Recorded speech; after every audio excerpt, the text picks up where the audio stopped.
Samantala, si Jowen ay abala pa ring lumalaban sa mga halimaw sa loob ng underground Lotus Pond Dungeon sa kanyang laro. Una, para mapalabas ang kakaibang bulaklak na iyon, ang boss. Kailangan munang simulan sa maliliit na bulaklak na ito. Mabilis silang nahati sa dalawa ng ating bida. Nang maramdaman ang panganib, sabay-sabay silang nagpakawala ng mga atake kay Jowen. Ngunit madali lang niyang iwinasiwas ang kamay para salagin ang lahat. Sa kabilang banda, ang skeleton ant ay hindi rin nagpapahinga, kasama ang amo nito. Sinamantala rin nito ang pagkakataon na patumbahin ng ilang kalapit na Buddha Heart Lotus. Tumalon ng mataas ang skeleton ant. Pagkatapos ay humataw pababa ng isang napakalakas na atake. Hinati ang bulaklak ng mabilis at malinis. Matapos matalo ang maraming Buddha Heart Lotus, nakakuha rin siya ng isang kumikinang na asul na dimensional crystal.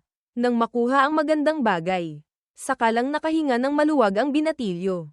Mabuti naman, matapos matalo ang napakaraming bulaklak, sa wakas ay may nakuha rin siyang maganda.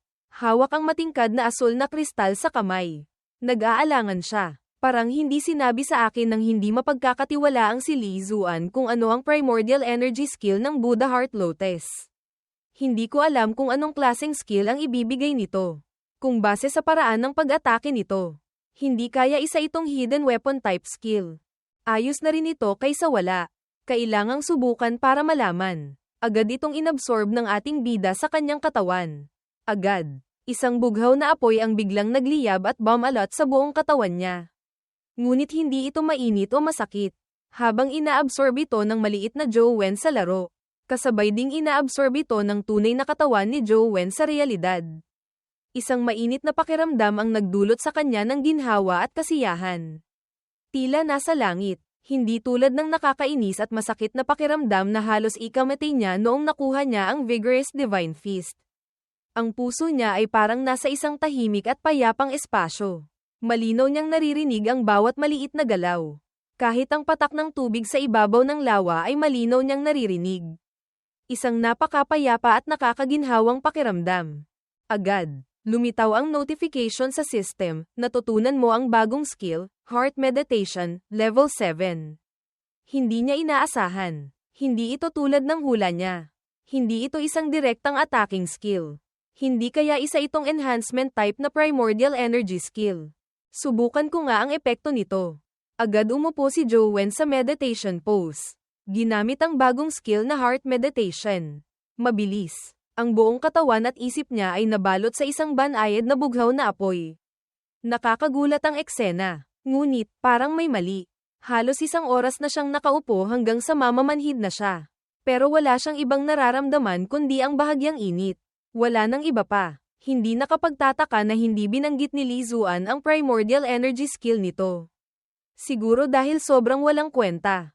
Biglang tumunog ang telepono. Mabilis na kinuha ni Jowen ito para tingnan kung ano ang nangyayari. Pala, ang karakter niya sa loob ng dungeon ay biglang inatake.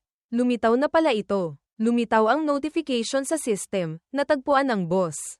Ito nga ang kakaibang bulaklak sa loob ng Lotus Pond na nakaharap ni Jowen kanina.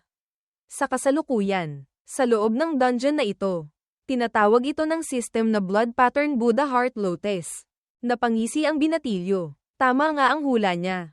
Nandito pa rin pala ang halimaw na ito sa loob. Ngayon, katapusan mo na. Sobrang excited. Agad ipinatawag ni Jowen ang skeleton ant. Inutusan itong tapusin na ang karimari-marim na bulaklak na ito. Parehong walang hiya ang amo at alaga. Sabay pang nagsalita. Kung hindi kita matalo sa labas, dito kita papatayin. Sa isang iglap, nawala ang skeleton ant sa pwesto nito. Paglitaw nito, malapit na ito sa kinaroroonan ng kalaban. Mabangis itong sumugod. Walang takot. Sa kabilang panig, ang Blood Pattern Buddha Heart Lotus ay nagpakawala ng 3 atake na kasing bilis ng kidlat at kasing pula ng dugo. Napakakaiba. Sunod-sunod ang pagsabog sa himpapawid. Nagkalat ang usok at alikabok. Gayunpaman, dahil sa matibay na depensa, walang naging epekto ito sa skeleton ant matapos ang mga atake. Nagliyab ang mga mata nito sa matinding diwa ng pakikipaglaban. Nakatingin sa kalaban. Samantala, ang Blood Pattern Buddha Heart Lotus. Nang makitang walang epekto ang mga atake nito at hindi kayang pahirapan ang skeleton ant, ay nagpakita na ng senyales ng pag-atres. Handa nang lumubog sa tubig para tumakas. Nang makita ito ni Joanne, napangisi siya ng mapang-asar. Gusto mong tumakas? Hindi ganoon kadali. Pagkasabi nito, inutusan niya ang skeleton ant na sundan ito at tapusin na. Nang matanggap ang utos, ginamit nito ang pinakamabilis nitong tulen. Iwinasiwas ang dalawang matutulis nitong paa papunta sa kalaban na nagtatangkang tumakas. Pagtingin sa eksenang ito, lahat ay makakaramdam na sigurado ng talo na ito. Kasama na si Joanne. Ngunit isang segundo lang ang lumipas. Isang nakakatakot na eksena ang naganap. Nakita na lang na bumuka ang napakalaking bibig nito na puno ng matatalas na ngipin. At isang nguya lang, nilamon nito ang skeleton ant. At kaya, ang pinakamamahal na skeleton ant companion pet ni Joanne ay naglaho na. Wala nang natira. Ang binatilyo ngayon ay nagdududa na sa buhay. Talagang mahirap ang buhay ngayon. Sa 1 metro kwadrado, 3 scammer, pati halimaw marunong ng manloko. At yung tipo pa ng panloloko na walang bayad pinsala. Nakaramdam ng kawalan ng magawa ang binatilyo.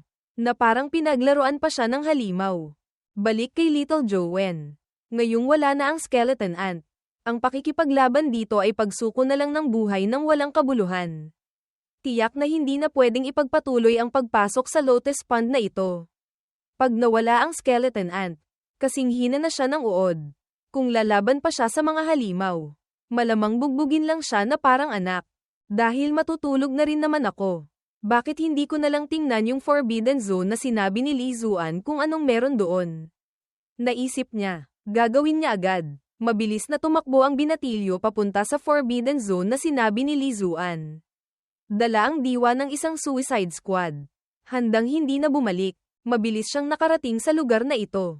Ang mga istruktura rito ay marami ng sira. Gayunpaman, ang mga relief carvings na parang buhay ay maayos pa ring napreserba. Ngunit, ang lugar na ito ay sobrang kakaiba. Tumatakbo siya ng malayo, pero kahit anino ng multo ay wala. Lalo na ang anino ng isang dimensional creature. Habang paakyat siya sa mga hagdan, napagtanto ni Joanne na ang nasa unahan ay ang Forbidden Zone na minarkahan sa mapa na binigay ni Li Zuan. Hindi niya namalayan. Isang sinaunang istruktura ang bumungad sa kanya. Sa tarangkahan nito ay may nakaukit na 3 malalaking salita, Little Buddha Temple. Mukhang isa itong templo. Naging mausisa si Joanne. Alam niyang ito ay isang Forbidden Zone at mapanganib. Ngunit hindi niya mapigil ang lumapit dahil sa kuryosidad. Ngunit isang hakbang pa lang ang nagagawa niya. Isang hindi kapani-paniwalang bagay ang nangyari. Biglang nagdilim ang telepono. Pagkatapos ay lumitaw ang mga salitang, "Game over." Imposible. Hindi makapaniwala si Joanne. Wala pa siyang ginagawa pero game over na agad siya.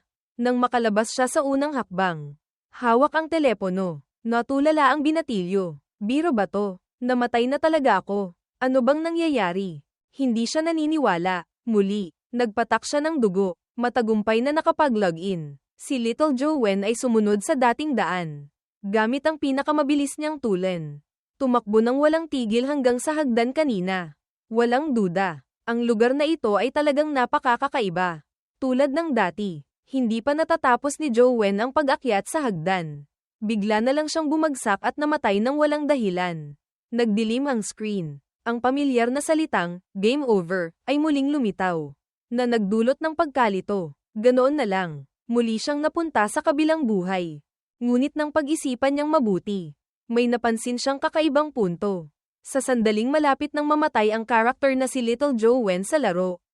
Ang katawan nito ay nabaluktot na parang may isang kakaibang vortex na pumilipat dito. Hindi niya maiwasang maalala ang sinabi ni Li Zuan. Talagang kakaiba. Ang mga taong pumapasok sa lugar na ito ay namamatay lahat. At saka, walang sugat sa katawan nila. Tanging ang mga lamang loob lang ang naubusan ng lakas kaya namatay. Napailing na lang sa kawalan ng pag-asa ang binatilyo. Talagang nakakatakot. Hindi nakapagtataka na kahit ang militar ay hindi makapasok. Wala silang magawa. Nainis siya. Itinapon ang cellphone sa gilid. "Hay, bahala na. Matutulog na lang ako. Bukas ko na ulit iisipin." Agad siyang humiga sa kama at natulog ng mahimbing. Bilang pabuya na rin sa sarili. Kinaumagahan, ang tawa ni Li Zuan ay umalingaw-ngaw sa buong kwarto.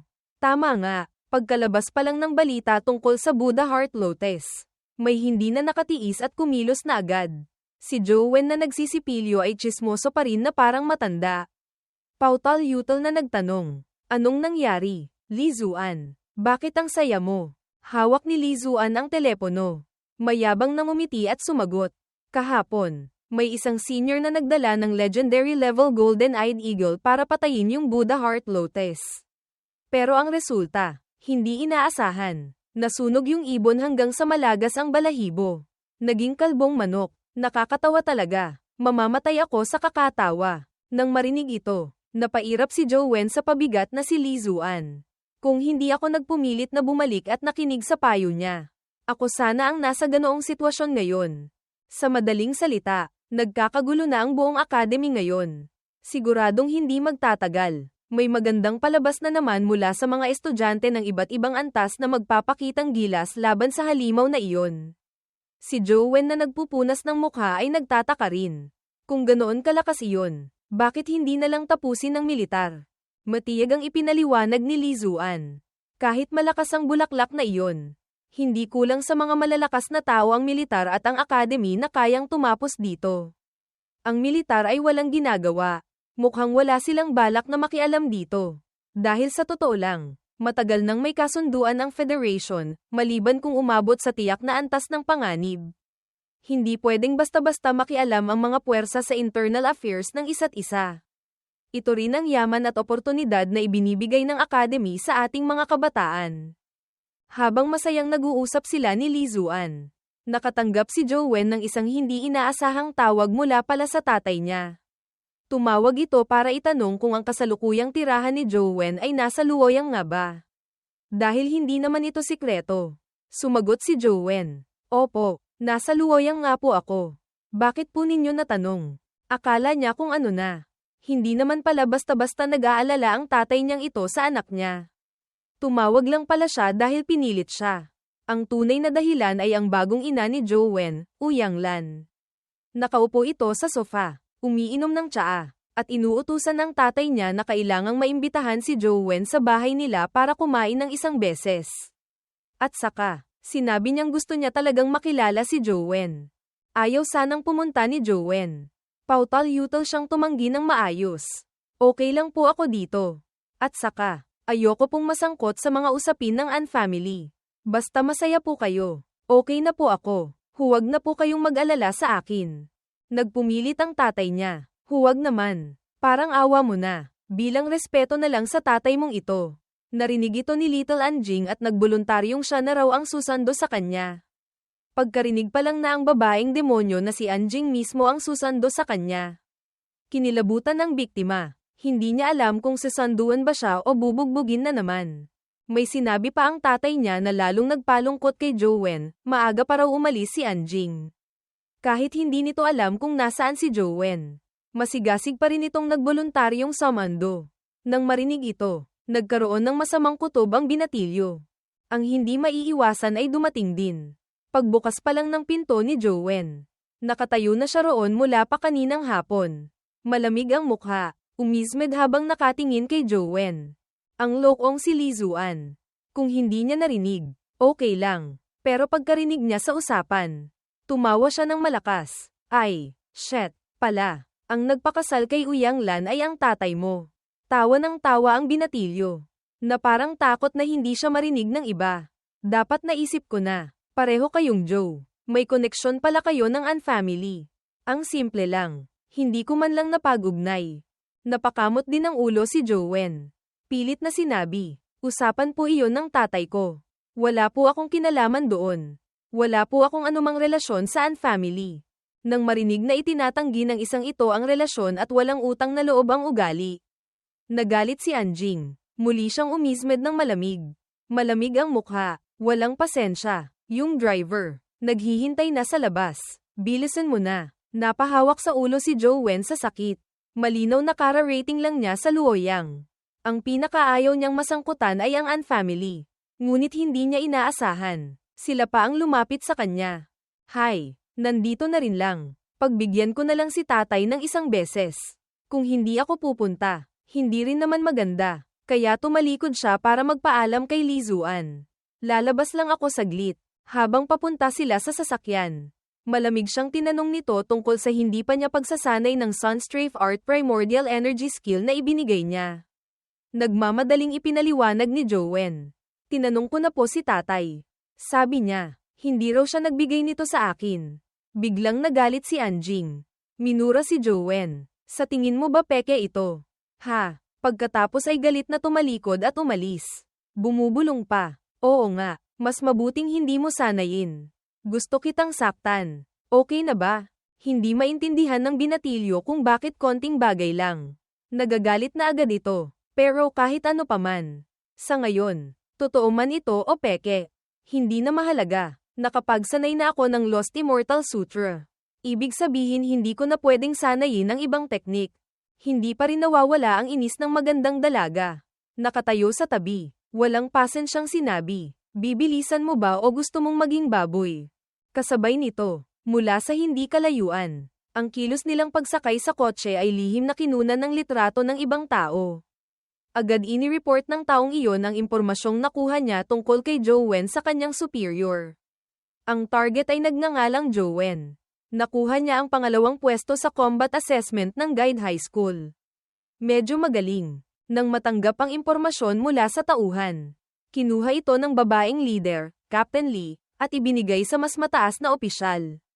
Napabuntong hininga siya, kaya pala hindi natin siya mahanap sa Guide City. Pumunta na pala sa Luoyang. Base sa narinig niya, malinis ang background nito. Mukhang walang koneksyon kay Jing Daoxian. Ngunit sinabi ng babaeng mapula ang buhok, Captain Lee.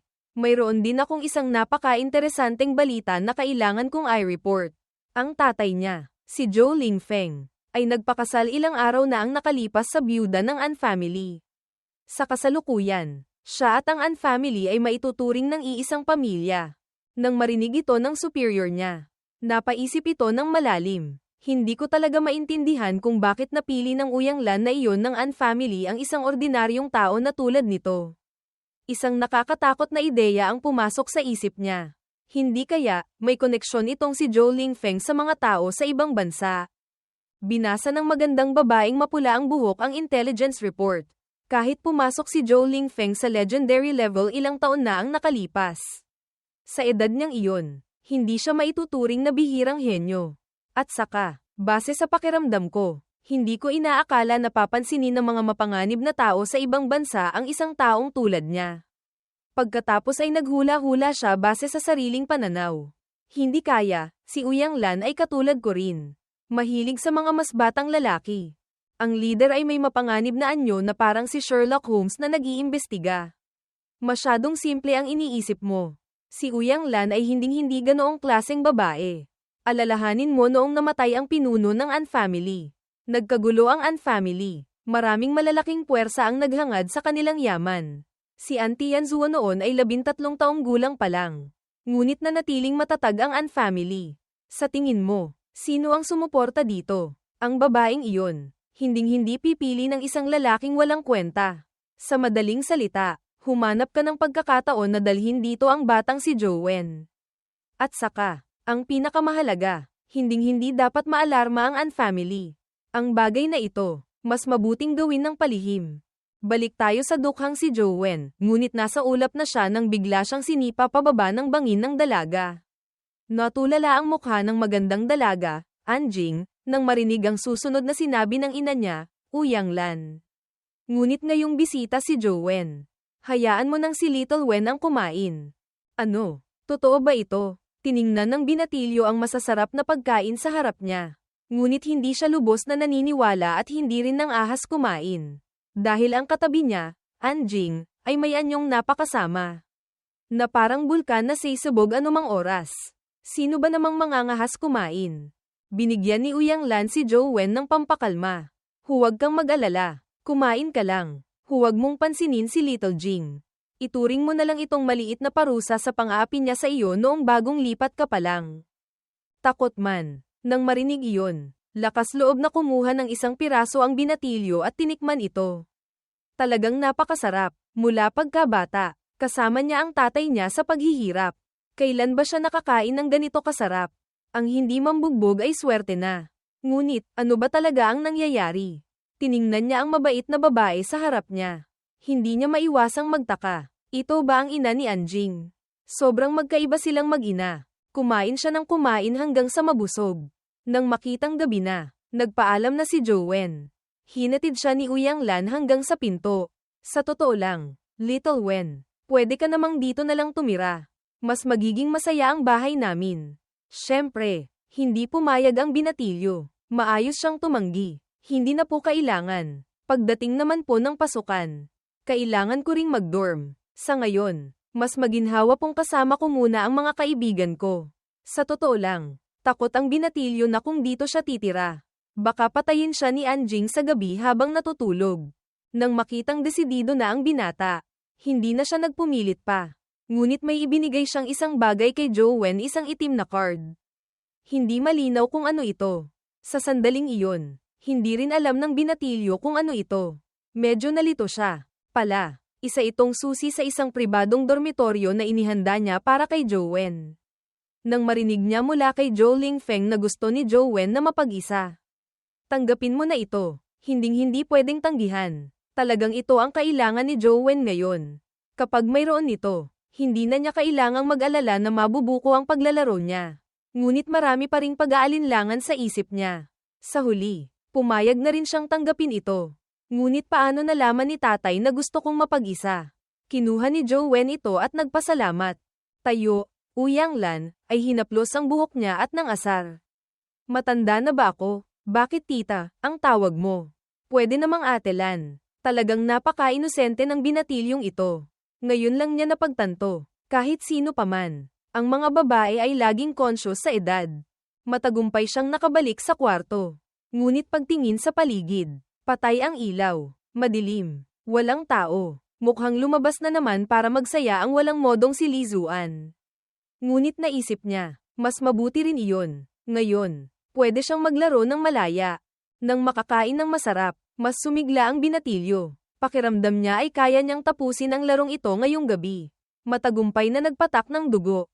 Nag-login siya sa Ant Nest Dungeon. Isang tao, isang langgam, sa isip niya. Sumugod sila. Suntok dito. Sipa doon sa mga mutated ants. Lumaban sila sandali. Hindi niya inaasahan. May sorpresa. Swerte siyang nakapulot na naman ng isang companion egg. Agad niyang binuksan ang status panel para tingnan. Ito ay companion egg ng isang mutated vigor ant, mortal. Strength 7. Speed 4. Constitution 7. Primordial energy 2. Talent, Vigorous Divine Fist, level 2. Pagtingin sa stats na ito, talagang hindi kakaunti ang itinaas kumpara sa dating Vigor Ant. Habang nakatutok sa pagtingin sa status panel, bigla, saan na naman kaya galing? May sumulpot na isang lumilipad na langgam. Mabilis itong sumugod. Ang mga mata ay puno ng masamang hangarin. Umatake kay Joanne. Buti na lang at mabilis ang reaksyon ng binatilyo. Agad siyang yumuko para padaanan ito sa ibabaw ng ulo niya. Nainis si Joanne. Peste naman. Bakit ba hindi ito nagsasabi? Eksperto ba ito sa patagang pag-atake? Na parang naintindihan nito ang mura ni Joanne. Mabilis itong bumalik ulit. Napakabilis ng lipad nito. Paikot-ikot kay Joanne. Nakakahilo. Alam ni Joanne na kailangan niyang mag-ingat sa bawat galaw. Kung hindi niya maiiwasan lahat ng atake nito, tiyak na mapupunta siya sa kabilang buhay. Sa wakas, dumating ang sandali ng direktang paghaharap. Nakita ng binatilyo na ito na ang magandang pagkakataon niya para gumanti. Sino ang mag-aakala? Bigla itong bumilis. At sinira nito ang plano ni Joanne. Tumama ito sa braso niya. Napilitang tumagilid si Joanne para salagin ito. Kumunat ang noo ng binatilyo. Hindi maganda ito, mga kapatid. Mukhang kailangan ko pa ring humanap ng isang pagkakataon para isang tamaan lang. Tapos na agad. Bigla, isang katulad na eksena ang muling nangyari. Nakita na lang na muling nagliwanag ang mga pakpak ng kalaban. Pagkakita pa lang, alam na ni Joanne na may mangyayari na naman. Tama nga ang hula niya. Sa isang iglap lang, muli na namang naglaho ang katawan nito. Mukhang ginamit na naman ito ang primordial energy skill. Seryosong ipinatawag ni Joanne ang companion form ang gauntlet.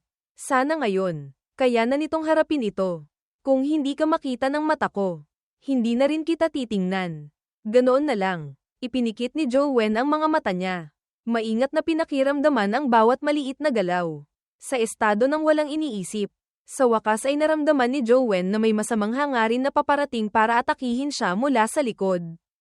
Ginamit ng binatilyo ang buong lakas ng kanyang ina at sumuntok. Kasabay nito, galit siyang sumigaw. Sumayaw ka pa. Aso ka. Tinamaan ito ng isang direktang suntok na parang mabigat na martilyo. Ang silver wing flying ant. Parang basag na sako. Tumilapon ng malayo. Hindi ka makakatakas. Bata. Agad sumugod ang binatilyo para tapusin na ito. Kasing bilis ng kidlat, muli niyang ginamit ang kanyang Super VIP Pro Asian Palm skill. Pinahirapan niya ito hanggang sa tumawag na ito sa nanay niya. Isang pagsabog ng asul na enerhiya ang agad sumabog sa himpapawid. Akala niya ay sapat na iyon para matalo na ito. Ngunit hindi niya inaasahan. Nang mawala ang pagsabog at hamupa ang alikabok, hindi pa rin ito namatay. Kahit sugatan, nagawa pa rin itong tumayo. Nakatingin kay Joanne nang may puot sa mga mata. Masasabing ang halimaw na ito ay hari ng tibay. Hindi naniniwala si Joanne na hindi niya kayang talunin ang batang ito. Sumugod siya ulit at sumuntok pa. Isang suntok, pag-ibig na. 2 suntok, pagmamahal na. 3 suntok, lasing na. 4 na suntok, tulog na. Pinagod niya ito sa kasusuntok. Halos hindi na makahinga sa pagod si Joanne bago ito tuluyang namatay. Ngunit tama nga, hindi binibigo ng langit ang mga may tiyaga, bilang kapalit sa hirap na pinagdaanan ng binatilyo. Sa pagkakataong ito ay swerte siyang nakapulot ng isang companion egg. Tuwang-tuwa si Joanne. Sino ba namang mag-aakala, sa unang beses pa lang niyang matalo ito. Nakakuha na siya agad ng companion egg. Lumitaw ang notification sa system. Tinatanong si Joanne kung gusto niyang i-hatch ito o i-fuse sa mutated skeleton ant. Ang success rate ngayon ay 20%. Natulala siya. Bakit sobrang baba naman ang success rate ngayon? Talagang hindi mapagkakatiwalaan. Malinaw na pareho silang langgam. Pero mas mababa pa ang fusion rate kaysa sa skeleton knight. Kung ganyan ka baba, anong laban pa? Isang ideya ang pumasok sa isip ng binatilyo, bakit hindi ko nalang subukang i-hatch ang companion egg? Pag-isip nito, hindi niya maiwasang kabahan. Nagsimulang pagpawisan ng malamig ang buong katawan niya. Kahit mabaygo ang pag-hatch, hindi naman maaapektuhan ang tunay kong katawan sa labas. Diba? Hawak niya ang cellphone. Nag-aalangan siya ng matagal. Hindi alam kung susubukan ba niyang i-hatch ito o hindi. Hindi niya mapigilan ang tukso na magkaroon ng isang astig na companion pet tulad ng iba. At saka, naisip niya, wala namang mangyayari. Laro lang naman ito. Kaya nagpa siya ang binatilyo na sumugal. Pagkatapos niyang pindutin ang button, agad, parang hinayla si Joanne papunta sa harap ng isang nakakatakot na vortex. Naglalabas ito ng walang tigil na puwersa ng paghigop. Ang primordial energy sa katawan ni Joanne. Hindi niya makontrol. Ay parang isang buhawi na hinihigop palabas ng vortex. Hirap lang na nakakapit si Joanne. Ang primordial energy ay parang sunod-sunod na alon na pumapasok sa loob ng kakaibang vortex na iyon. Ang direksyon nito ay papunta sa companion egg na nasa kaloob-looban ng vortex. Inaabsorb ng itlog ang sunod-sunod na primordial energy pati na rin ang chi at dugo ni Joanne. Naging parang may buhay ito. Tuloy-tuloy na tumitibok na parang puso. Sa mga sandaling ito, sa labas ng laro, saka lang napagtanto ni Joanne ang tindi ng problema na binanggit ni Lee Zuan dati. Si Joanne ay nasa sitwasyon kung saan hindi sapat ang primordial energy niya. Kaya hinihigop na rin ito ang kanyang chi, dugo, at buhay para ipalit, sa likod ni Joanne. Pakiramdam niya ay parang kinakagat siya ng libo-libong matatalas na ngipin. Pinupunit siya. Ang sakit ay sobrang tindi na kahit ang isang taong puno ng determinasyon tulad niya ay napapasigaw sa sakit.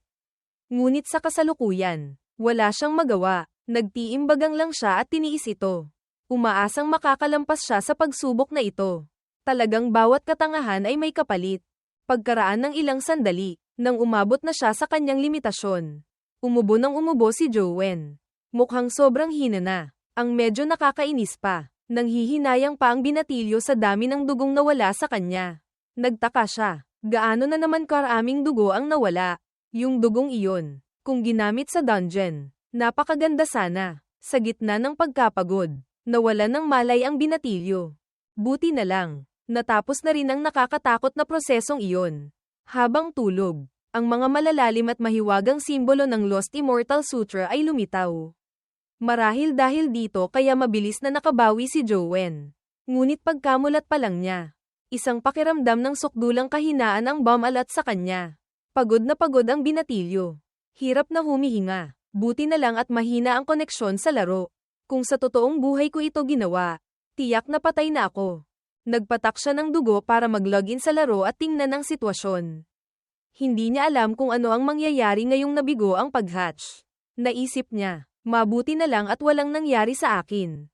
Kung pinakamasama, siguro na wala lang yung companion egg. Ngunit pagbukas pa lang niya ng telepono, nanlaki ang mga mata niya sa gulat. Hindi rin nakapagtataka. Ang ipinapakita ng system ay matagumpay pala siyang nag-hatch. Hindi makapaniwala. Agad siyang pumunta sa underground Lotus Pond Dungeon. Napakaganda nito. Matagumpay akong nakakuha ng isang flying type companion pet. Para na akong hari ng mundo ngayon. Walang pag-aalinlangan. Agad ipinatawag ng binatilyo ang bago niyang companion pet. Sa gitna ng pananabik, inakala ng loko na ito ay magiging isang nakakatakot at malaking halimaw tulad ng tunay na anyo nito na tinalo niya dati. Ngunit sinampal siya ng realidad ng walang awa. Ang lumitaw. Paano mo matatawag na halimaw? Para lang itong isang bagong silang na langgam na sobrang cute at hindi makakasakit. Nang makita ito ni Jowen, para siyang naging bato. Bakit ganito? Ang mga mura niya ay umalingaw-ngaw sa buong mansyon. Abot hanggang sa kabilang barangay. Tiningnan niya ang status panel. Pangalan, Silverwing Flying Ant, Larva Stage. Level, Legendary. Fate Standard, King of the Low Heavens. Talent Skill, Silverwing Flash. Companion Form, Wings. Stats, Strength 12. Speed 14, Constitution 10. Primordial Energy 10. Hawak ang pabigat na ito. Napansin ng binatilyo ang dalawang salitang, Larva Stage, na parang sampal sa mukha niya. Ano ba talagang ibig sabihin nito? At saka, para sa isang legendary creature, hindi ba medyo mababa ang mga stats na ito? Naalala ni Jowen ang anyo nito noong tinalo niya ito. Hindi ba napakabangis noon? Ngunit pagtingin niyang mabuti, cute nga talaga ito. Para siyang isang cotton candy. Pagyakap niya rito, talagang ayaw na niyang bitawan. Bigla, lumitaw na naman ang notification sa system, ang Silverwing Flying Ant ay nasa gutom na estado. Pakipakain agad. Hindi na alam ni Jowen kung pang ilang beses na siyang natulala. Pakainin. Anong ipapakain? Bakit ba ang hirap intindihin? Sino ba namang mag-aakala? Ang liit-liit lang na langgam na ito. Pero hindi pala maliit ang tiyan. Gusto pang kumain ng mutated skeleton ant o mutated vigor ant na companion egg. Peste. Itong maliit na kayamanan na ito. Gusto palang kumain ng companion pet at companion egg. Nainis si Jowen. Kumaibat ang mukha niya sa galit. Sino bang tarantadong nagdisenyo nito? Ha? Hindi ba pwedeng yung mga halimaw na lang ang kainin? Hindi mo ba alam na sobrang hirap ko na? Pera pangkain nga wala ako. Kahit matapang ang salita, pagtingin niya sa cute at inosenteng anyo nito. Natunaw na naman ang puso ng binatilyo. Talagang mahina ang loob niya. Ganoon na lang. Madali siyang na-manipulate nito. Nagtiimbagang siya at pinindot ang agree para pakainin ito ng companion egg. Pagkatapos kumain ng isang itlog na pinag-ipunan ni Jowen sa pamamagitan ng pagtitipid sa pagkain at pag-ihi. Nabusog lang ang tiyan nito. Hindi naman lumaki ang loko. Kahit 1 pulgada ay hindi tumangkad. Mukhang magpapatuloy pa ng matagal ang pagiging pabigat nito. Pag naiisip kong sa gitna ng laban, ipapatawag ko ang pabigat na ito, talagang pagpili na iyon ng kamatayan. Subukan ko na lang gamitin ang companion form. Agad. Sa likod niya ay may isang pares ng manipis na pakpak na kasing nipis ng sa tutubi ang nabuo. Pagtingin sa anyo nito, nag-aalala siya ng husto. Makakalipad ba talaga ito? Hindi ba medyo maliit? Sino ang mag-aakala? Pagsubok niyang ikampay ang mga pakpak. Nakalipad nga talaga siya. Ang lugar na ito ay bagay na bagay para subukan ang kakayahan niyang lumipad. Taglay ang mga pakpak. Masayang lumipad si Jowen na parang isang bulalakaw sa himpapawid. Talagang hindi biro ang bilis nito. Mabilis na nga, kaya pa niyang ayusin ang anggulo ng paglipad ng maliksi. Tunay na isang godly support skill. Ngunit ang tanging problema, Hindi siya makalipad ng mataas. Siguro dahil sa fate standard nito na King of the Low Heavens. Tanging kapag mababa lang siya lumilipad sa kanya magagamit ang buong lakas at liksi nito. Iba na ngayon. Tumingin si Joanne pababa sa mga langgam ng may mapagmataas na tingin. Minamaliit ang mga hindi marunong lumipad.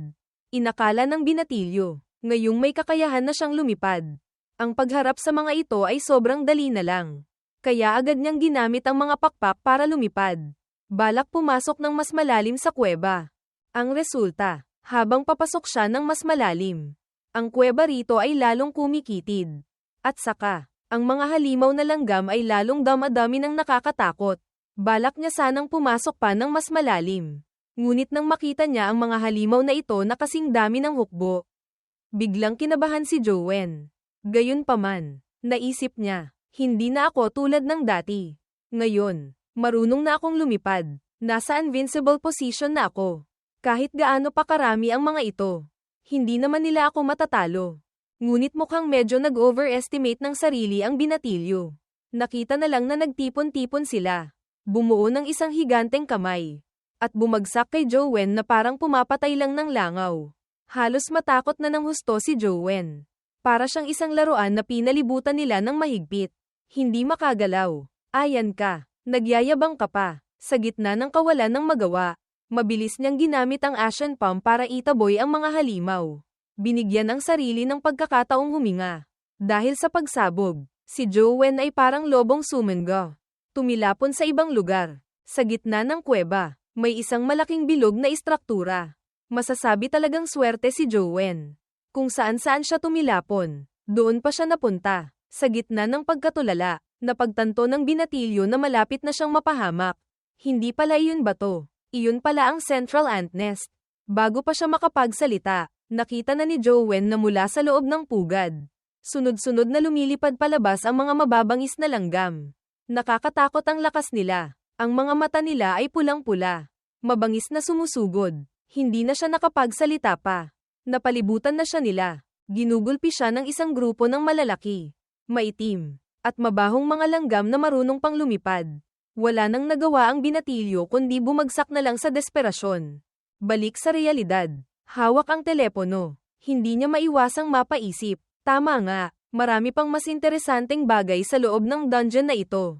Ngunit sayang, sa kakayahan niya ngayon, hindi niya kayang lumapit para mag-explore. Hintayin ko na lang sigurong lumaki yung silver wing flying ant. Sobrang tagal nang naglalaro. Nagsimula ng kumalam ang tiyan niya.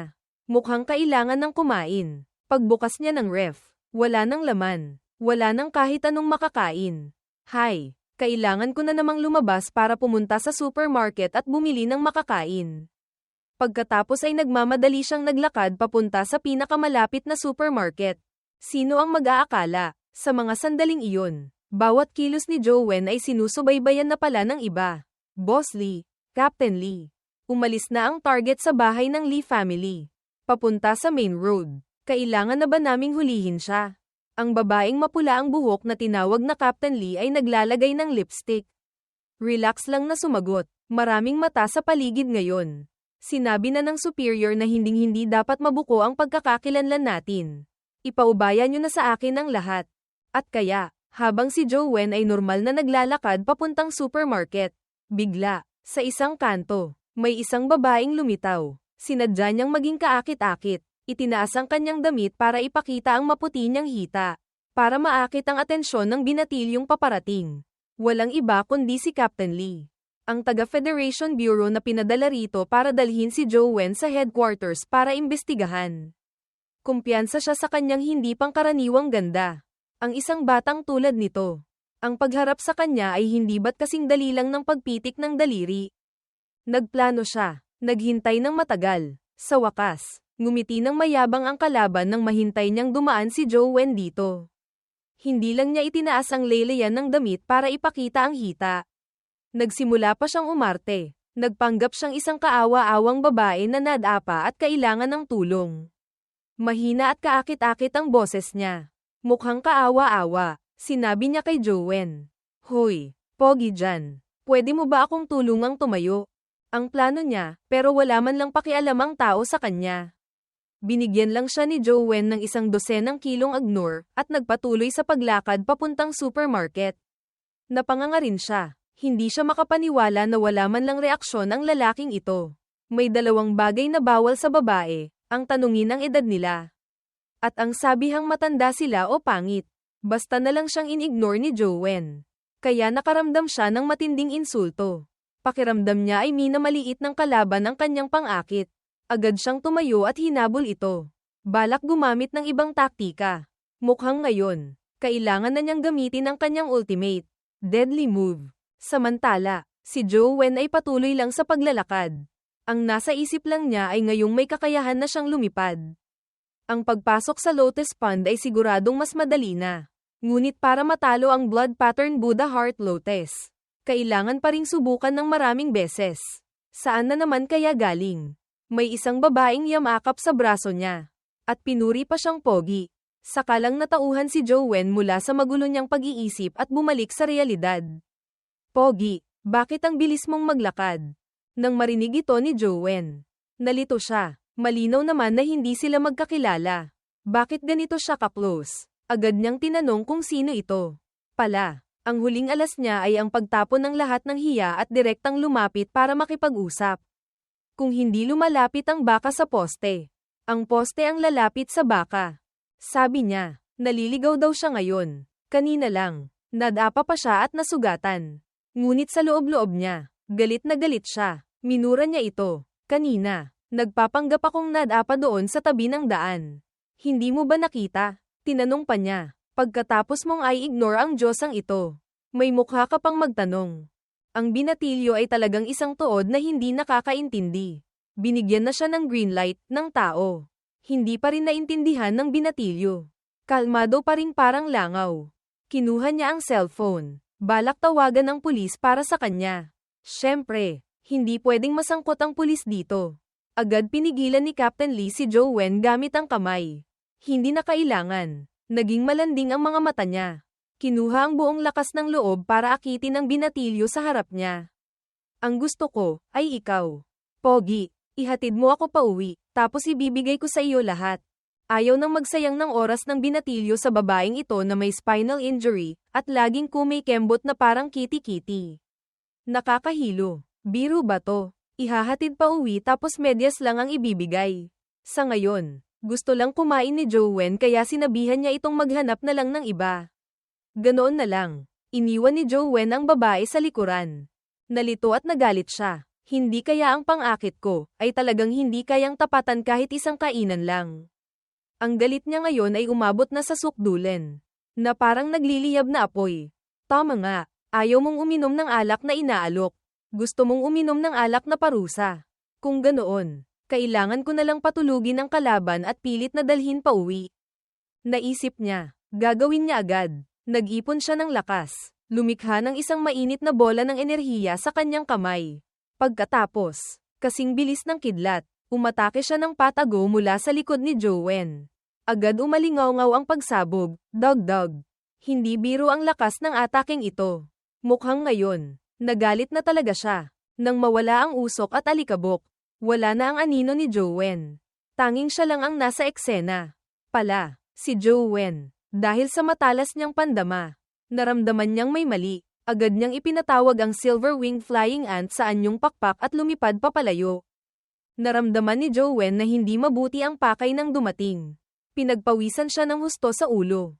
Sino ba ang kalaban na ito? Bakit bigla niya akong inatake? Hindi nagtagal. Matapos mag-isip sandali, nahulaan na ni Joanne ang problema. Siya nga ang taga-federation na humahabol kay Jing Daoxian. Nang makitang nakatakas ang target sa atake niya kanina, medyo nagulat din si Lee, Captain Lee.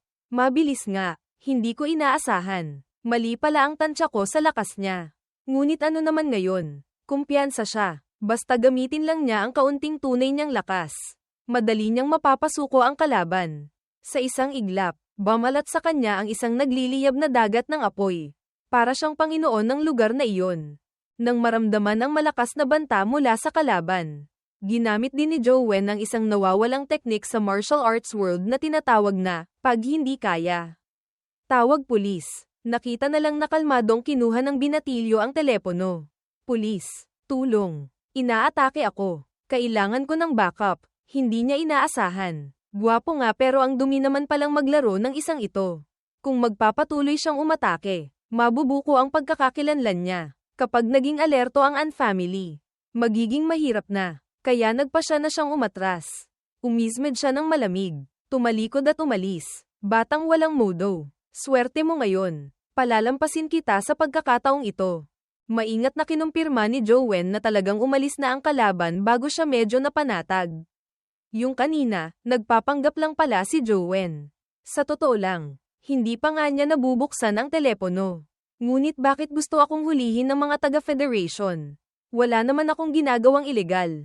Matapos mag-isip ng matagal, biglang naliwanagan ang binatilyo. Tiyak na dahil ito sa pesteng si Jing Daoxian na iyon. Dinamay niya ako. Ngayon, sigurado iniisip nila na kasabwat ako ng dakilang demonyong iyon. Si Li Zuan na nasa isang lugar, nagsasaya at sumasayaw, ay nagulat nang makatanggap ng tawag mula kay Joanne. Si Jilly ay palabiro pa rin. Bihira ito. Hindi ko inaasahan. Ikaw pa ang kusang tumawag sa akin. Nang marinig ni Joanne na sinabing humanap ng tahimik na lugar para mag-usap, naging seryoso si Li Zuan. Naramdaman niyang may mahalagang mangyayari. Pumunta siya sa isang mas tahimik na lugar. Ikinwento ni Joanne ang tungkol sa pagkikita nila ni Jing Daoxian. At pagkatapos ay pinuntirya siya ng mga taga-Federation. Hindi inaasahan ni Li Zuan na makakaharap pala ni Joanne ang legendary na si Jing Daoxian. Si Joanne ay problemado na. Sino ang mag-aakala? Itong masayahing si Li Zuan ay excited pa at naiinggit. Sabi niya, gusto niya rin daw makilala ang legendary figure na iyon kahit isang beses. Nasampal ni Joanne ang sarili sa isip. Tama nga ang desisyon kung hindi sabihin ang tungkol sa Lost Immortal Sutra. Kung hindi, baka mas lalo pang naging interesado itong masayahing ito. Mas lalo lang akong mahihirapan. Base sa paglalarawan mo, hindi ko na kailangang hulaan pa. Tiyak na ang mga ina, na iyon ang may gawa niyan. Nagulat si Joanne. Anong klaseng puwersa iyon na tinatawag na hina? Nang makitang nagtataka ang kalaban, ipinaliwanag ni Li Zuan. Iyon ang special organization ng Federation. Sila ang humahawak sa mga bagay na hindi kayang direktang pakialaman ng Federation. Malulupit sila kumilos. Walang pakialam sa paraan o kahihinatnan. Kumalat na ang masamang reputasyon nila kaya tinawag silang ina ng lahat. Naramdaman ng binatilyo na magiging mahirap ito. Ina. Sa pangalan pa lang, mukhang hindi madaling harapin. Tinanong ulit ni Joanne si Li Zuan kung may paraan ba para matulungan siyang makapasok sa paaralan ng mas maaga. Nang marinig ang suhestyong ito, pinuri ito ni Li Zuan. Magandang ideya iyan. Kahit malawak ang kapangyarihan ng special organization na iyon, hindi naman nila pwedeng labagin ang batas ng harapan. Kung nasa loob ka ng Sunset College, tiyak na hindi sila mangangahas na gumalaw. Muling naging palabiro si Li Zuan. Tumawa at sinabi, sa totoo lang, ang Luoyang ay teritoryo rin ng unfamily. Basta umasa ka sa unfamily. Kahit dumating pa sila, hindi sila mangangahas na galawin ka. Nang marinig ito ni Joanne, wala siyang masabi. Ang pinakaayaw niyang makasalamuha ngayon ay ang unfamily na iyon. Sa huli, pumayag si Li Zuan na tumulong. Hindi magtatagal. Pareho silang mag-a-apply para makapasok ng mas maaga. Matapos ang tawag, naramdaman ni Joanne na may paparating na unos. Ang mga pangyayari ay lumalayo na sa inaasahan niya. Sa huli, dahil lang ito sa hindi pa siya sapat na malakas.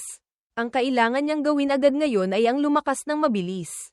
Sa loob ng Special Monitoring Headquarters ng Federation, narinig ng superior ang ulat ni Lee, Captain Lee, at nagalit. Hinampes niya ang kamay sa mesa at sumigaw. Ilang beses ko nang sinabi sa iyo. Kailangang maging mapagkumbaba. Alam mo ba iyon? Tumawag sa akin ang mataas na opisyal kanina lang. Tinanong niya ako kung paano ko ito ipapaliwanag. Ang magandang si Captain Lee ay matigas pa rin ang ulo. Ang pagkakataong ito, kasalanan ko dahil hindi ako naging maingat. Pero bigyan niyo lang ako ng isa pang pagkakataon. Tiyak na magtatagumpay ako. Hindi naniniwala ang superior. Isa pang pagkakataon. Nabigo ka na ng isang beses. Naalarma na ang kalaban. Ngayon, ang paggalaw kay Joanne ay hindi na ganoon kadali. Pagkatapos ay kumuha siya ng isang folder ng mga dokumento. Basahin mo muna ito. Ito ang dossier na pinaiimbestiga niya tungkol kay Uyang Lan at saan family nitong mga nakaraang panahon. Pagkabasa pa lang niya ng bahagya, nanlaki ang mga mata ni Lee sa gulat. Imposible. Paano nangyari ito? Ang pwestong ito, hindi ba dapat kay Anjing iyon? Bakit ibinigay ito ng An family sa isang tagalabas? Hindi rin talaga maintindihan ng superior niya. Ngunit ang impormasyong ito ay tiyak na hindi mali. Ginamit ng An family ang nag-iisang pagkakataon na ito. Inayos ito, at ibinigay sa Joanne na iyon. Ang slot ay talagang nasa pangalan na ni Joanne ngayon. Pag-ugnayin mong mabuti, talagang kakaiba. Jing daw siyan. An family, lahat ng clues ay tumuturo sa kanya. Ang binatilyong ito ay talagang kainahinala. Tiningnan niya ang mga nakalap na dokumento tungkol sa binatilyong ito. Kinumpirma niya, isa siyang interesanteng tao. Samantala, sa ibang lugar, napakatalas ng pang-amoy ni Joanne. Nang marinig niyang may bumabanggit sa pangalan niya, sunod-sunod siyang bumahing. Walang duda, dahil sa sobrang takot, mabilis na nag-impake ang binatilyo at pumunta na sa academy. Nasa harap na ni Joanne ang Sunset College, kung saan siya mananatili sa mga susunod na panahon. Umaasa siyang mapoprotektahan siya ng lugar na ito para makapagsanay ng tahimik. Gamit ang nakuha niyang mapa, masigasig na naglakad si Joanne. Sa wakas, nakita na niya ang isang malaking gusali. Dinding. Tiyak na ito na iyon. Hindi ako nagkakamali. Pumasok siya sa loob ng gusali. Pumunta sa kwartong inihanda ni Uyang Lan para sa kanya kanina. Ginamit niya ang card key. At matagumpay na nabuksan ni Joanne ang pinto. Pagpasok pa lang niya, isang malawak na bahay ang bumungad sa kanya. Kumpleto sa gamit ang lahat ng sulok. At saka, napakalinis at maaliwalas. Pagtingin sa interior, mas lalong nasiyahan ang binatilyo. Ito na ang magiging tirahan niya sa loob ng academy environment na ito. Simulan na natin ang bagong buhay. Ngunit dahil sa sobrang pagmamadali niyang pumunta sa Luoyang, maliban sa ilang sexy at preskong shorts, walang ibang nadala ang binatilyo. Mas mabuting lumabas muna ako para bumili ng ilang gamit. Hindi niya kabisado ang daan dito.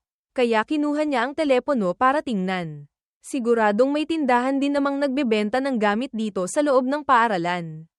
Di ba? Pagbukas pa lang niya ng pinto, balak lumabas para bumili ng gamit. May narinig siyang mga yabag na pababa mula sa hagdan. Isang pares ng mahahabang at mapuputing binti ng dalaga. Bilang natural na reaksyon ng tao, tumingala si Joanne para tingnan kung sino ang kapitbahay niya. Sino ang mag-aakala? Hindi na lang sana siya tumingin. Pagkatingin niya, wala siyang masabi. Natakot siya ng husto. Hindi niya inaasahan. Ang taong iyon ay si Anjing pala.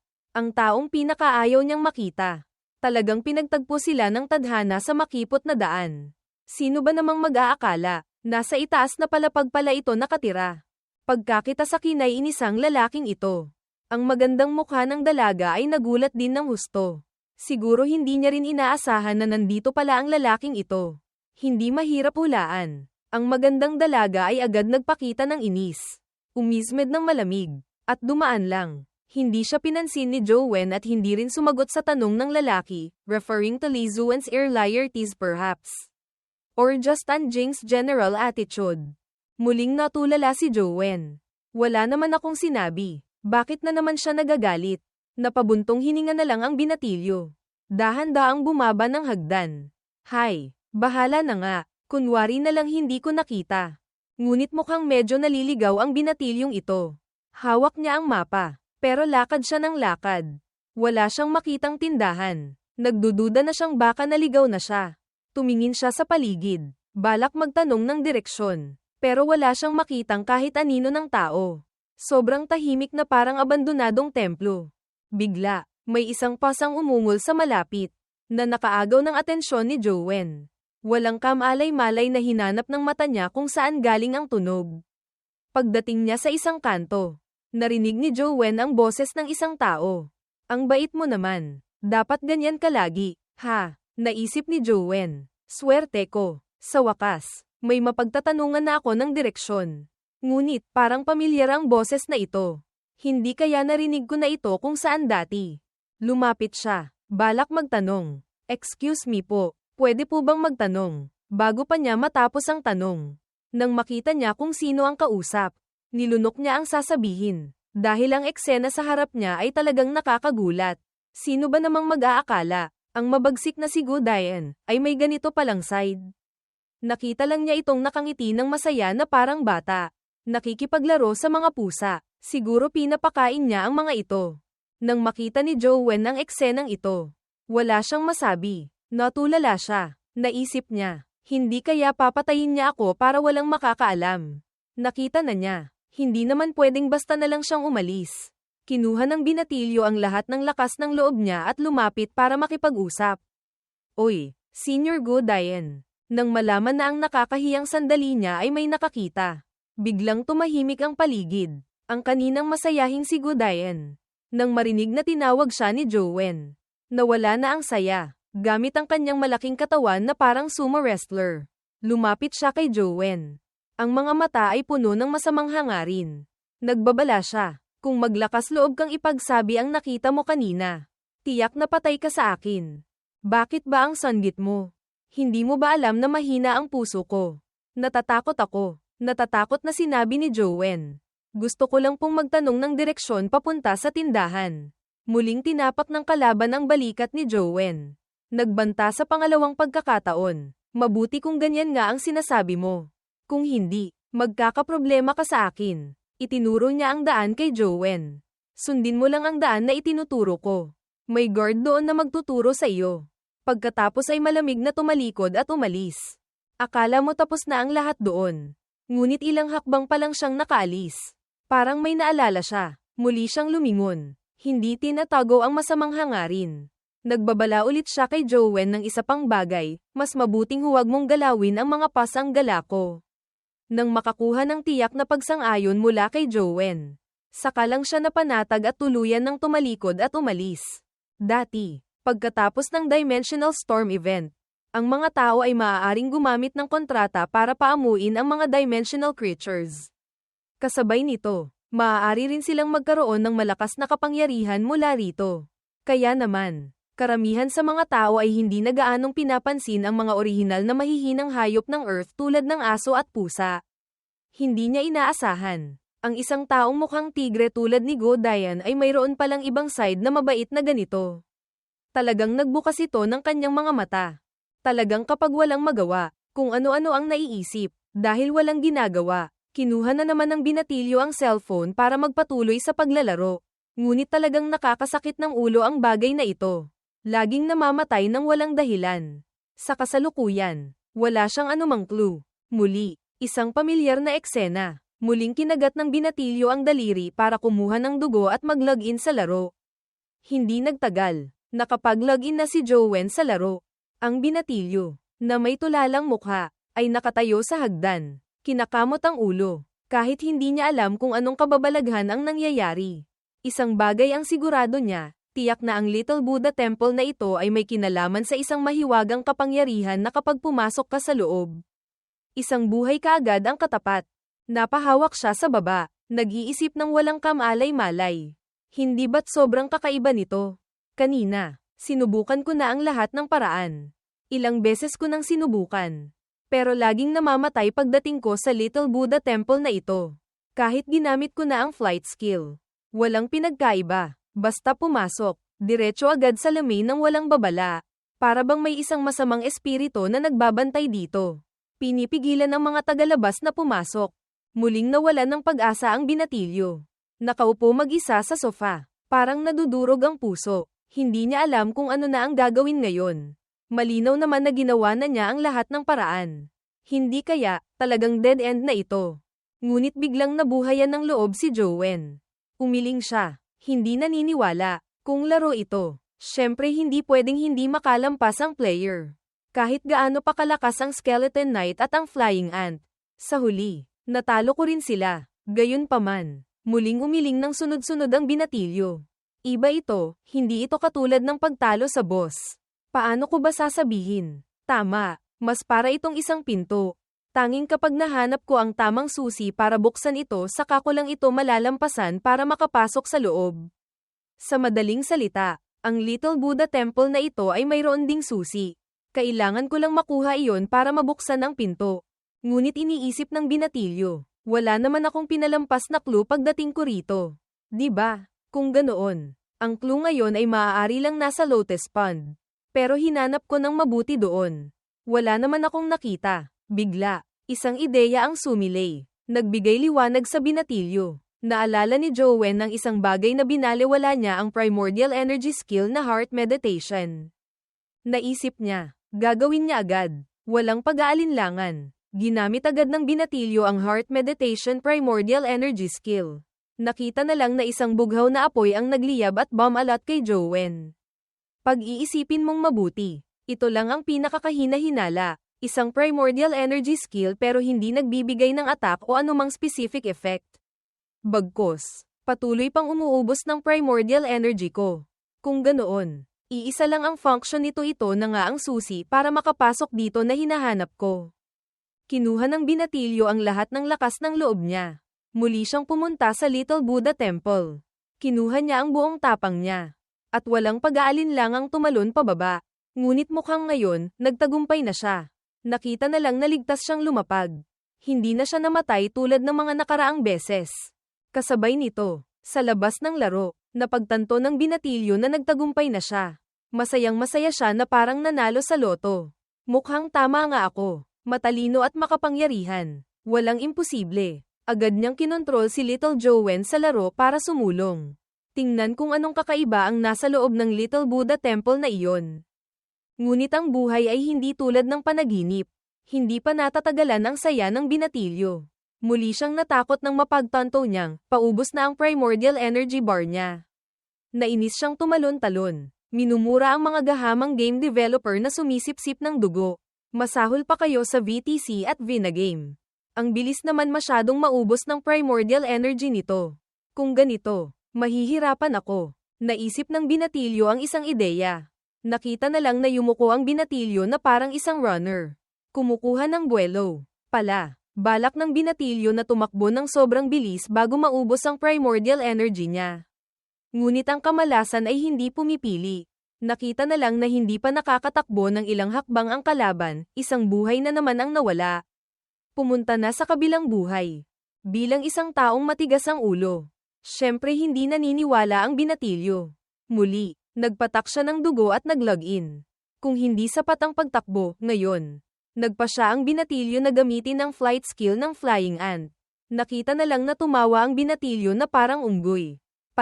Ang binatilyo ay lumilipad na pala sa himpapawid na kasing bilis ng kidlat. Salamat sa pagkakabit ng rocket sa puwit niya.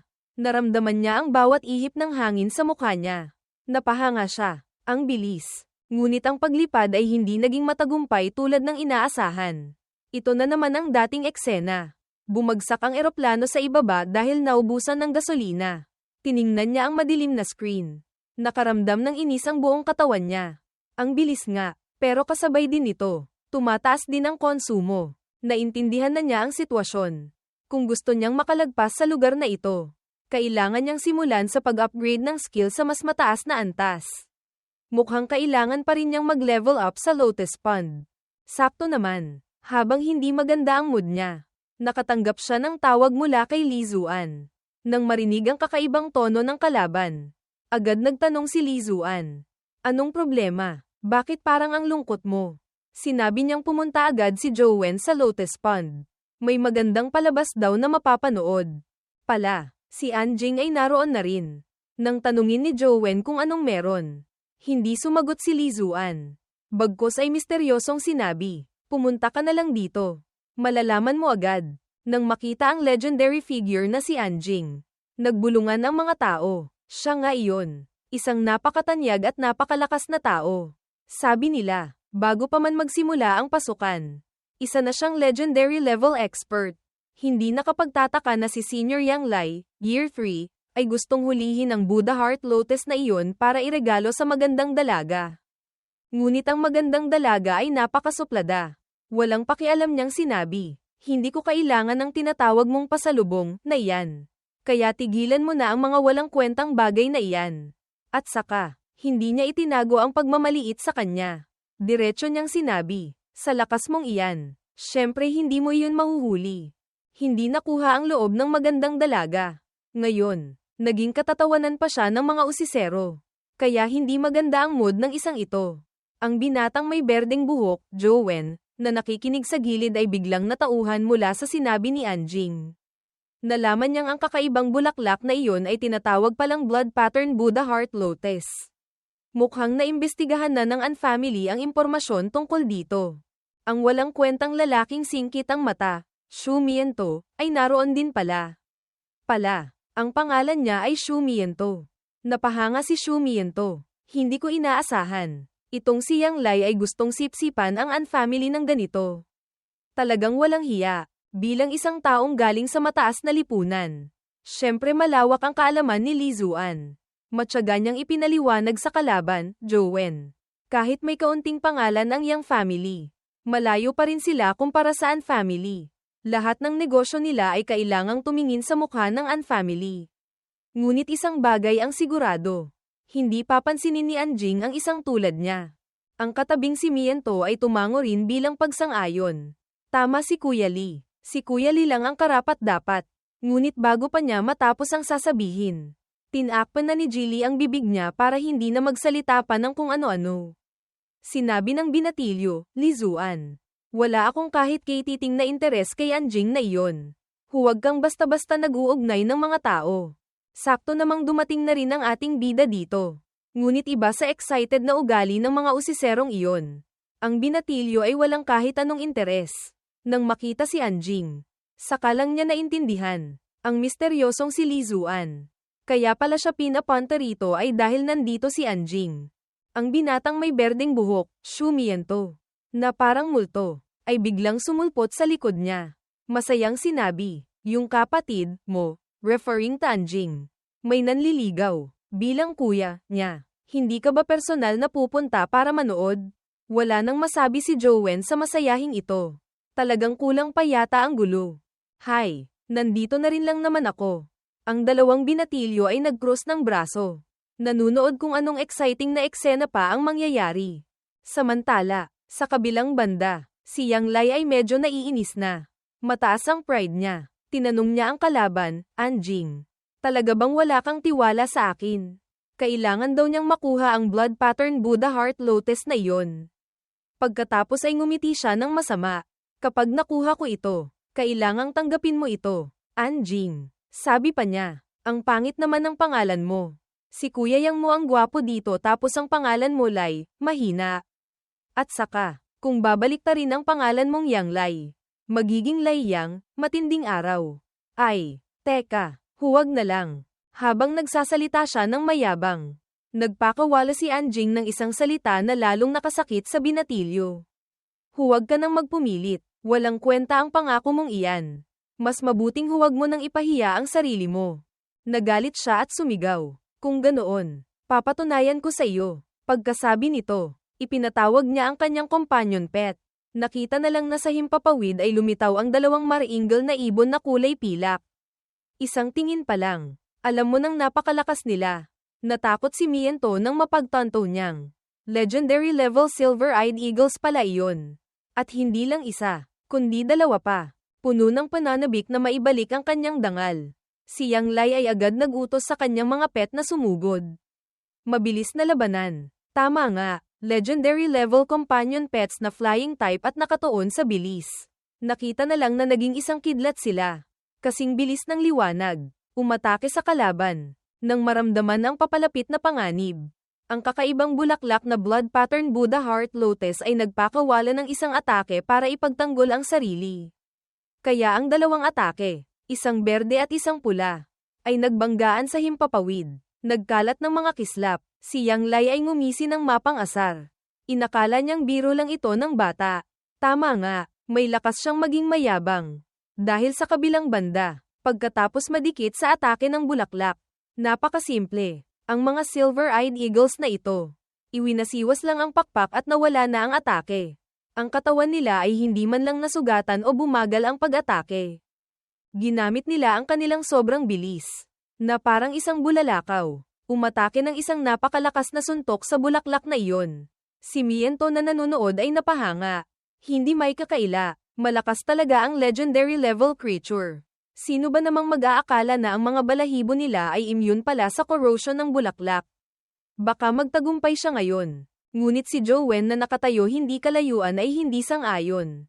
Hindi siya naniniwala. Tanging ang binatilyong ito lang ang nakakaalam sa nakakatakot na lakas ng bulaklak na iyon. Hindi ito kasing simple ng ipinapakita nito ngayon. Sa kabilang panig ng labanan, ang mga kuko ng Silver-Eyed Eagle ay nag-iwan ng sunod-sunod na sugat sa katawan nito. Ang tunog na lumabas ay parang nagbabangga ang metal. Sino ang mag-aakala? Sa mga sandaling iyon, may nangyaring kakaiba. Ang mga nakapikit na mata ng bulaklak ay biglang bumukas. Ang mga matang iyon ay kasing pula ng dugo. Nakakapangilabot. Para silang mga mata ng asawa mo na tumitingin sa iyo kapag nalaman niyang nagtatago ka ng pera. Talagang nakakatakot. Si Yang Lai na nasa pampang ay pinagpawisan ng husto. Bigla niyang napagtanto. Mukhang, nagalit na talaga ang kalaban. Nakakagulat. Base sa loika, karamihan sa mga plant-type dimensional creatures ay dapat mahina ang physical defense. Ngunit hindi niya inaasahan. Ang kakaibang nilalang na ito ay nalampasan ang katangiang iyon. Hindi lang iyon. Sobrang lakas pa nito. Talagang hindi normal. Hindi madaling sumuko. Muling sumigaw si Yang Lai. Nag-utos na umatake. Tingnan natin kung paano nito haharapin ang susunod na atake. Nakita na lang ang isang nakakagulat na eksena. Ang dalawang Silver-Eyed Eagles ay biglang nagliyab ang buong katawan. Naging dalawang nag-aapoy na sulo sa himpapawid. Pagkatapos ay ginamit nila ang hindi kapani-paniwalang bilis para sumugod at atakihin ang blood pattern Buddha Heart Lotus. Ngunit ang kalaban ay hindi rin basta-basta. Umikot ito na parang isang hill-ingen. Anumang atake na lumalapit dito ay tinataboy nito palabas. Hindi ito kayang hawakan kahit kaunti. Lalo na ang saktan. Pagtingin sa eksenang ito, kahit ang kumpiyansang si Yang Lai ay nakaramdam ng kilabot. Hindi ba medyo sobra na ito? Sino ba namang mag-aakala na mayroon pa pala itong defensive type primordial energy skill na ganito? Gayunpaman, maingat niyang pinagmasdan. Nakita niyang dahil umiikot lang ito sa isang lugar. Kaya lang nitong iwasan ang mga atake mula sa apat na gilid. Naisip niya, kung ganoon, kailangan niya lang atakihin mula sa itaas para malampasan ang harang na iyon. Naisip niya, gagawin niya agad. Pinatuloy niya ang isang ibon sa pag-atake sa gilid para pigilan ito. Binibigyan ng pagkakataon ang isa pa. Basta magkaroon ng pagkakataon, maaaring atakihin ang natitirang ibon mula sa itaas, kung saan may kahinaan ang depensa nito. Pinanood ni Joanne ng mabuti ang laban. Madali niyang nakita ang intensyon ng kalaban sa paggamit ng taktikang ito. Ngunit agad, napansin ng binatilyo na may mali. Tiyak na isa itong patibong na nakahanda na. Nagmamadali siyang sumigaw sa kalaban. Tumigil ka, patibong lang iyan. Nang marinig na parang nababaliw na sumisigaw ang isang ito. Nalito si Yang Lai, lumingon para tingnan kung anong nangyayari. Ngunit huli na ang lahat. Ang pangalawang Silver-Eyed Eagle niya ay napakalapit na sa blood pattern Buddha Heart Lotus. Sino ang mag-aakala? Isang kakaiba at nakakatakot na eksena ang naganap. Ang blood pattern Buddha Heart Lotus na nasa dehadong posisyon, na akala mo ay madali lang matatalo ng taktikang ito, ay biglang nag-transform. Bamuka ang bibig nito na puno ng mga pangil. Ganoon na lang. Ang kawawang Silver-Eyed Eagle ay naging panghimagas nito. Isang nguya lang. Kinain niya ito ng buo. Wala nang natira. Mas malala pa. Kinain na nga nito ang legendary level companion pet ng iba. Dumighay pa ito na parang nakakain ng masarap na pagkain. Ang mga usisero na nakakita sa eksenang ito ay hindi makapaniwala sa kanilang mga mata. Paano nangyari ang ganito? Mukhang nalugi ng malaki si Yang Lai ngayon. Hindi lang siya napahiya. Nawalan pa siya ng isang mahalagang legendary level companion pet. Tama nga, ang binatilyong si Yang Lai ay hindi pa rin makabawi hanggang ngayon. Ang nangyari kanina, kahit mamatay siya, hindi niya inaasahan. Siya pala ang naloko nito. Ngayong nandito na ang sitwasyon. Maniwala man siya o hindi, wala na siyang magawa. Malungkot niyang ipinatawag pabalik ang natitirang Silver-Eyed Eagle. May hindi magandang mukha. Lumapit siya kay Joanne. Tumingin siya ng diretso sa mukha ng kalaban. Mula pa sa simula, alam mo nang hindi ko matatalo ang blood pattern Buddha Heart Lotus. Tama ba? Ngunit paano mo nalaman iyon? Pautal-yutal si Joanne. Nahihirapang magpaliwanag. Paano niya ba ito ipapaliwanag ng malinaw? Siyempre, hindi niya pwedeng sabihin ang tungkol sa mahiwagang cellphone.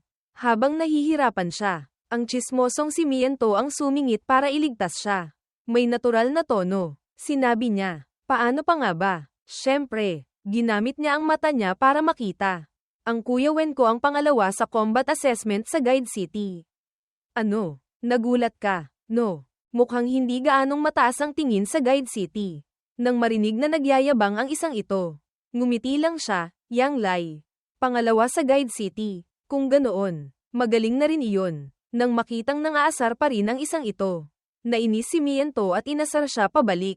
May mukha ka pa palang ngumiti.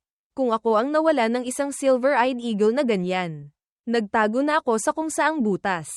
Nagalit siya, Yang Lai. Ngunit pinilit niyang pigilan ang sarili na sumabog. Kung ganoon, gusto kong marinig ang magaling na opinyon mula sa pangalawa sa Guide City. Bakit ko naman sasabihin sa iyo? Kapag si Kuya Wen ko ang kumilos, siyempre parang naglalaro lang siya. Hindi kasing kahabag-habag mo. Nang marinig ito ni Jowen, gusto niyang sampelan ang sarili sa noo. Ang isang ito ay talagang henyo sa paghila ng galit. Saan man siya pumunta, nakakaakit siya ng galit. Talagang pabigat. Sakto namang sa mga sandaling iyon. Si Anjing, hindi alam kung saan nanggaling, ay biglang bumaba. Pinuputol ang usapan ng magkabilang panig. Hindi niya inaasahan. Makakaharap niya pala ang babaeng demonyo na si Anjing dito. Natulala ang binatilyo nang makita ang kalaban na biglang lumitaw at tumayo sa harap niya. Naisip niya, ano na naman kaya ito? Huwag mong sabihing uutusan mo akong labanan yung blood pattern Buddha Heart Lotus.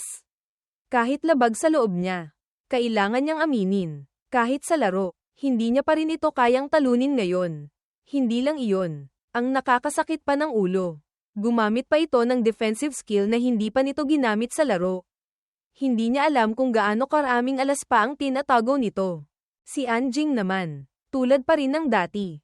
Malamig ang mukha, nakatayo lang doon. Hindi nagsasalita, kaya hindi mo mahulaan kung anong iniisip niya. Kinuyam ni Jowen ang kamao.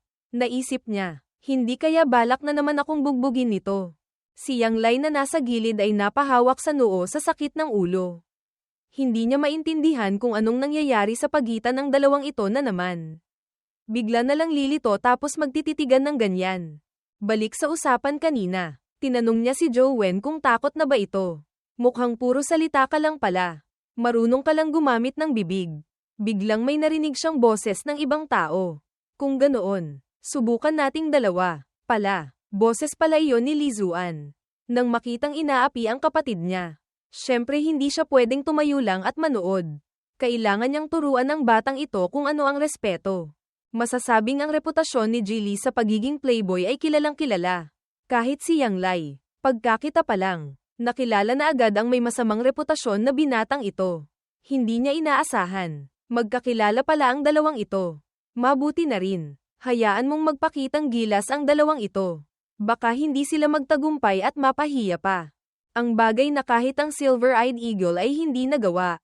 Itong dalawang baguhan na hindi pa umaabot sa legendary level. Hindi ba sila nananaginip? Agad siyang pumayag. Sige, hihintayin ko nang may pananabik ang pagpapakitang gilas ninyong dalawa sa pagsupil sa blood pattern Buddha Heart Lotus na ito. Kahit sa labas ay ganoon ang ipinapakita niya. Pag-alis niya sa ibang lugar, lumapit si Lizuan. Balak pagsabihan ang nagsasalita ng kung ano-ano na ito, Miento. Ang bibig mo talaga, napakabastos, sinabi ni Jowen. Hindi mo dapat sisihin siya. Kahit papaano, tanga naman talaga siya, este. Kahit papaano, tinanggap na natin ang hamon. Ang kailangan nating gawin ngayon ay pag-usapan ang plano. At saka, nagkalkula siya sa sarili. Noong mag-isa lang siya, syempre hindi niya ito kayang harapin. Ngunit ngayon, dahil may dalawa pang kasama, mas gagaan na ito. Basta maganda ang kooperasyon nila. Hindi naman imposibleng walang pag-asa. Lalo na si Lizuan. Mayroon itong dalawang legendary creatures. Kailangan niyang gamitin ito ng husto. Kailangan niyang pigain ang lahat ng potensyal nito. Tumingin sila sa malajade na tubig. Muling nag-isip ng malalim. Ngayon, ang iniisip nila ay kung paano sila makakapasok sa loob ng Lotus Pond. Baka maging kalansay silang lahat. Diretsahang sinabi ni Jowen. Hindi pwedeng umasa lang sa skeleton ant ko. Kung ganoon, kapag lumalaban ako, Hindi ko kayang pagtuunan ng pansin ang pagmamasid at pag-aalaga sa ating tatlo ng sabay. Si Jilly ay naghihintay lang ng ganito. Ito na ang oras para magyabang siya. Sabi niya, matagal na raw siyang naghahanap ng companion pet na kayang lumipad. Sa kasalukuyan, may hawak siyang isang sky conch na kayang lumipad ng bahagya. Nang marinig ito ni Joanne, wala siyang masabi. Pati suso. Nakakalipad. Totoo ba ito? Parang hindi ka panipaniwala. Si Miento na nasa gilid ay hindi rin nagpapatalo. Kumuha siya ng isang maskara. Mayroon din akong isang bagay. Pagkatapos ay inalis niya ang companion form ng silver mask na iyon. Mula sa kawalan, isang malaking halimaw ang lumitaw at bumagsak. Bumagsak ito sa ibabaw ng lawa. At isang likod na parang shell ng pagong ang lumitaw.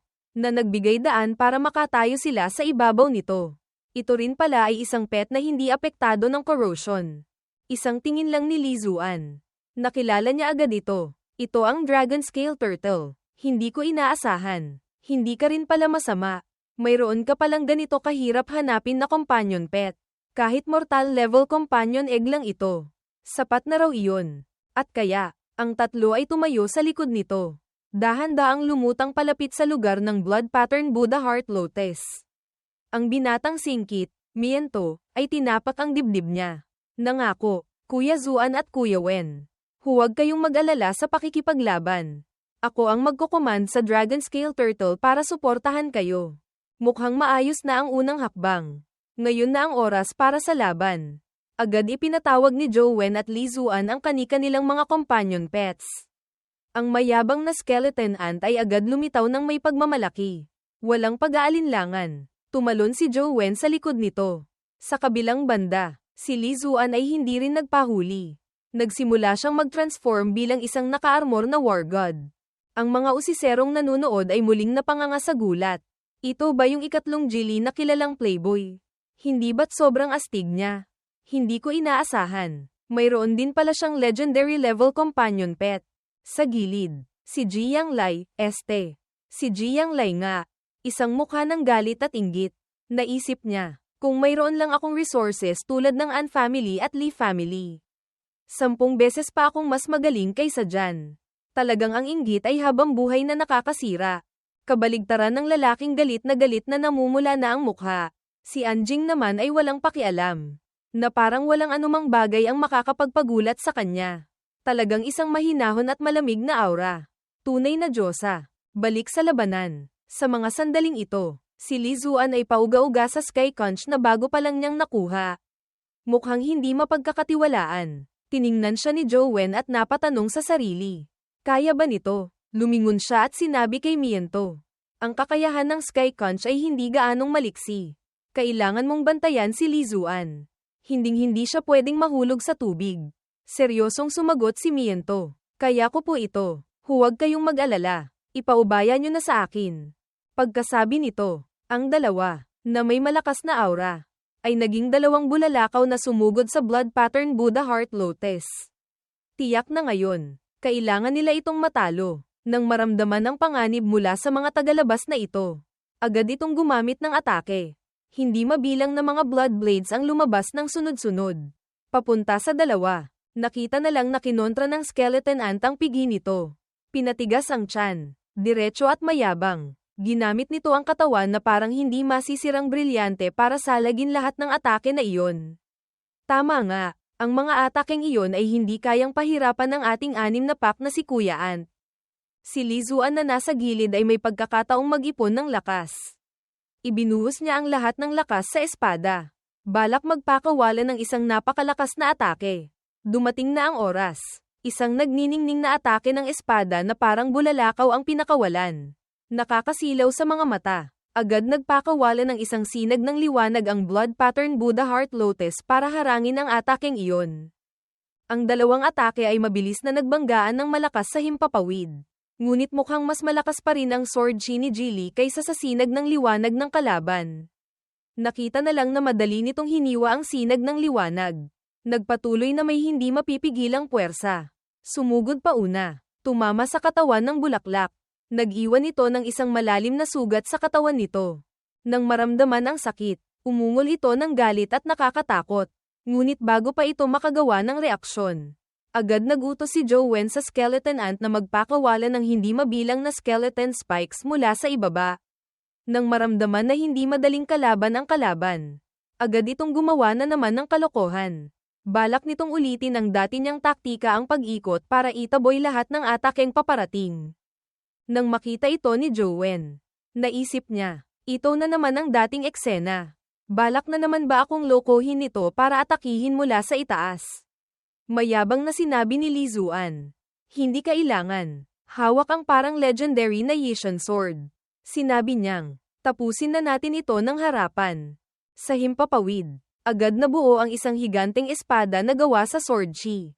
Nakakatakot ang aura nito. Patuloy na umiikot, nag-iipon ng isang napakalakas na atake. Nang mapansin na hindi nahulog sa patibong niya ang taong ito, hindi ito lumapit para makagat niya. Ang mga mata nito ay naging mabangis. Kumislap ito ng matalas na liwanag na nakakakilabot. Dahil hindi siya makakagat, nagpalit ito ng bagong taktika. Agad nitong ibinuka ang bibig na puno ng matatalas na ngipin. Nagpakawala ito ng isang napakalakas na aipo-aipo papunta sa nasa himpapawid. Balak nitong pabagsakin siya sa lawa. Ang ataking ito ay talagang hindi pwedeng maliitin. Nakatayo lang sa gilid ng atake si Jowen. Pero nahihirapan na siyang tumayo ng tuwid dahil sa lakas ng hangin. Paano pa kaya ang nasa gitna mismo ng atake tulad ni Li Zuan? Gayunpaman, kahit anong lakas ng hangin at alon, si Li Zuan ay parang bunduktay na hindi natitinag. Hawak ng mahigpit ang espada sa kamay. Nakatayo siyang matatag na parang isang Diyos ng digmaan. Sa likod niya, nabuo ang isang nakakatakot na anino ng isang banal na hayop. Nakabukas ang dalawang mata. Nakatitig sa kalaban, nang maramdaman na dumating na ang tamang oras. Isang atake ng espada ang pinakawalan. Ang aura nito ay parang baha. Walang hindi kayang sirain. Para siyang isang Diyos ng digmaan na bumaba sa lupa. Walang makakapigil. Pagkatapos ay isang nakakagulat na eksena. Ang Jilly na kilalang playboy sa mata ng iba. Ngayon ay sobrang lakas na hindi ka panipaniwala. Isang atake lang ng espada. Naduraj ang lahat ng talulot ng blood pattern Buddha Heart Lotus. At nang unti-unting mawala ang usok at alikabok ng atake, lumitaw ang kalunos-lunos na kalagayan nito. Lahat ng panlabas na talulot ay nasunog na at hindi na makilala. Gayunpaman, ang hindi inaasahan ng lahat, sa loob nito, ay isa palang palaka na may pulang-pulang mata ang nakaupo doon. Iba sa maamo at inosenteng anyo nito sa labas. Ito pala ay talagang nakakatakot.